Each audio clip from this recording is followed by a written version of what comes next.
కోటి రూపాయలు చెల్లించాలి, శంకర్ గౌడ్ కుటుంబాన్ని సర్కార్ ఆదుకోవాలి, ఆయన ముమ్మాటికి ఈ ప్రభుత్వ హత్య అంటూ కేటీఆర్ చెప్తున్నాం. సిగ్గుండాలి కేటీఆర్, సిగ్గుండాలి. మీరు ఉన్నప్పుడు 2 లక్షలు ఇచ్చిరు, 34 మంది కార్మికులు చనిపోతే 2 లక్షలు ఇచ్చిరు.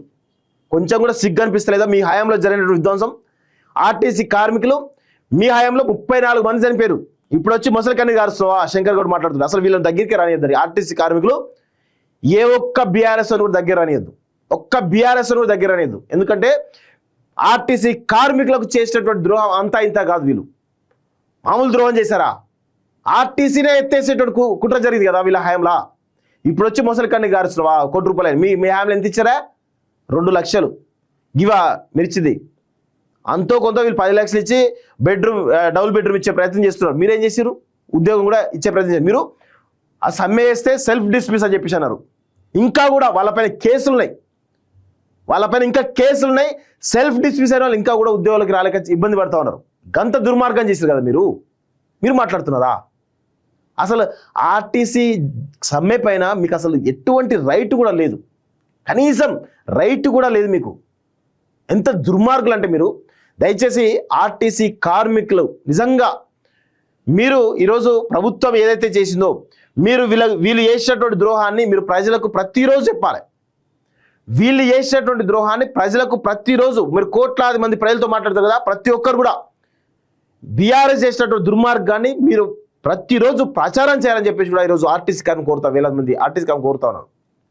ఎంతమంది 34 మంది అమరవీరులు, కొన్ని వందల మంది డిస్మిస్ అయితే ఇప్పటి వరకు కూడా వాళ్ళకు ఉద్యోగాల లెక్కలక ఇబ్బంది పడుతూ ఉన్నారు. కేసులు అయితే చాలా మంది మీద, ఆ కేసులతో కోట్ల చుట్టూ తిరుగుతూ ఉన్నారు. ఏమంటారు? గొంతెమ్మ కోరికలు మరి ఇప్పుడు ఎట్లా సాధ్యమైనాయా? కేసీఆర్ చెప్పు, మీ అయ్యని అడుగు. ఎంత అతలకుతలు చేశారు ఆర్టీసీని, పెద్ద ఎత్తున అతలకుతలు చేశారు కదా. దుర్మార్గులు మీరైతే. ఇప్పుడు వచ్చి శంకర్ గౌడ్ కుటుంబాన్ని ఆదుకోవాలని చెప్పేసి ముసలి కన్ను కారుస్తున్నావా? మీ బతుకులు మీ కథ అసలు మీకు కనీసం సిగ్గు, లజ్జ, ఇజ్జతి, మానం లాంటి ఏవీ లేవు మీకైతే. ఇంకా కూడా మీరు ఇంకా మారకపోతే ఇట్లా క్షమాపణ చెప్పండి. ఆర్టీసీ భవన్ ముందుకు పోయి నువ్వు, మీ అయ్యా, మీ అందరి పరివారం అంతా పోయి, బీఆర్ఎస్ పార్టీ అంతా పోయి ముక్కుకు నేలకు రాసి ఆర్టీసీ కార్మికులకు క్షమాపణ చెప్పి మీరు మీ అకౌంట్లలో నుంచి, మీ బీఆర్ఎస్ పార్టీ అకౌంట్లో 1000 కోట్లే కదా, గతంలో చనిపోయినట్టు 34 మందికి ఇప్పుడు చనిపోయేటువంటి శంకర్ గౌడ్కి ₹1 కోటి 35 కోట్లు, 1000 కోట్లే కదా, 30 కోటి రూపాయలు ఇవ్వండి, వాళ్ళ కుటుంబాలు ఇచ్చి ఆదుకోండి. అప్పుడు మీ చిత్తశుద్ధి ఏంటో అర్థమవుతుంది. మీరు అధికారులకు ఉన్నప్పుడేమో వీళ్ళను మొత్తం పిక్క తిన్నారు. ఇప్పుడు అధికారం దిగిన తర్వాత ఇప్పుడు మళ్ళీ డ్రామాలు ఆడుతున్నారు.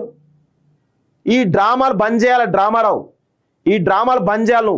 నువ్వు, మీ అయ్యా, మీ పరివారం, బీఆర్ఎస్ పరివారం అంతా ఆర్టీసీ భవన్ దగ్గర పోయి, లేకపోతే ఆ ఎంజీబీఎస్ బస్ స్టాండ్ ముందు పోయి ముక్కు నేలకు రాసి ఆర్టీసీ కార్మిక లోకానికి అంతా క్షమాపణ చెప్పి, ఆ అమరవీరుల యొక్క ఎవరైతే 34 మంది గతంలో చనిపోయారో వాళ్ళ బాధ్యత మేము తీసుకుంటాం, ఆ చావులకు బాధ్యత మేమే అని చెప్పి క్షమాపణ చెప్పి వాళ్ళ కుటుంబానికి ఒక్కొక్క ₹1 కోటి ఇవ్వండి మీ పార్టీ అకౌంట్ నుంచి.